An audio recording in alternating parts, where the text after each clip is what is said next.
Okay, so if you're a caregiver, you know that tax season can feel like a huge, complicated puzzle, one you have to solve on top of everything else you're already doing. It's no wonder it's such a massive source of stress. And look, I totally get it. You're juggling medical bills, care costs, the emotional weight of it all, and the absolute last thing you need is the fear that you're overlooking some valuable deduction or credit that could actually help you. But what if we could flip the script on this? Instead of a burden, let's start thinking about your taxes as an opportunity, a real chance to get back some of the money you've spent all year long.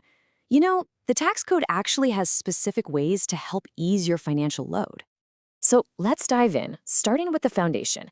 Getting organized is, without a doubt, the key to making sure you get every single dollar you deserve. It might feel like work up front, but trust me, it pays off big time. It really boils down to two crucial first steps. Number one, you've got to document all your caregiving expenses. And I mean all of them. And number two, if you can, you need to make smart use of pre-tax accounts, like a flexible spending or healthcare spending account. So you're probably asking, what kind of expenses should I be tracking? Well, it's way more than just copays. Think bigger. We're talking medical bills that insurance didn't cover, the mileage for all those trips to the doctor, even things like ramps or grab bars you installed in the house. The golden rule here is save every single receipt. Now, about those pre-tax spending accounts, here's a really critical detail you have to know. To use those funds for your loved one's medical costs, you must be providing more than 50% of that person's total support for the year. This is a key number, and it's exactly why keeping all those records we just talked about is so important. All right, so all that organization, it's all leading up to what is often the most powerful and, yeah, sometimes the most confusing part of this whole thing, the dependent question. If you get this right, it can unlock some major deductions and credits. So what does the IRS actually consider a dependent? It's basically anyone for whom you provide more than half of their annual support. And that includes not just medical bills, but living expenses too. Oh, and here's a big misconception. They don't always have to live with you to qualify. Okay, but what if you're splitting the costs with your siblings? This is a huge point of confusion for so many families. The rule is actually pretty simple. Only one of you can claim your parent as a dependent, and it's the person who kicks in more than that 50% of support. My advice? Have this conversation with your family early in the year to avoid any headaches later on. Okay, so you've done the math, and boom, you can claim your loved one as a dependent. This is huge because it doesn't just get you a deduction. For a lot of caregivers, this can actually change your entire filing status, which can lead to some really serious tax savings. For example, if you're unmarried, you might be able to file as head of household. To do this, you have to claim the person you're caring for as a dependent and pay for more than half the cost of keeping up their home for the year. And the big reward for that? This status gives you a higher standard deduction and better tax brackets.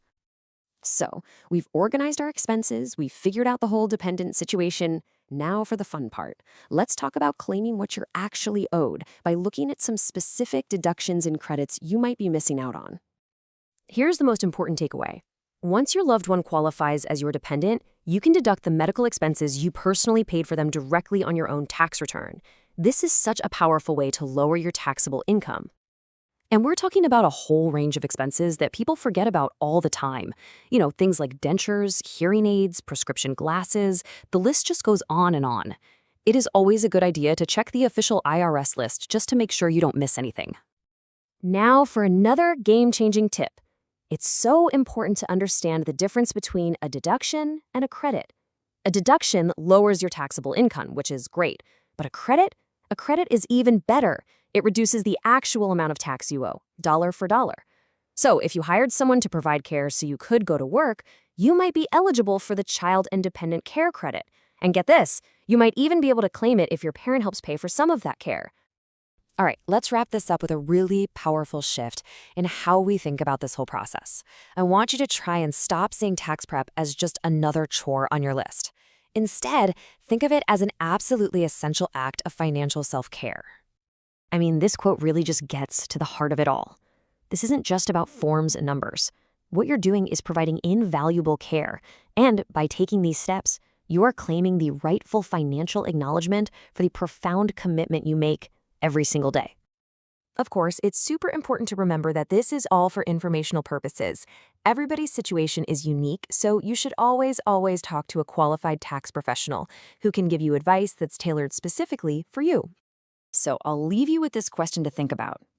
After everything we've gone over, what's just one small, manageable step you can take this week to start getting organized? Maybe it's just grabbing a folder for receipts, or maybe it's looking up that IRS list of medical expenses. Whatever it is, just starting now is what makes all the difference.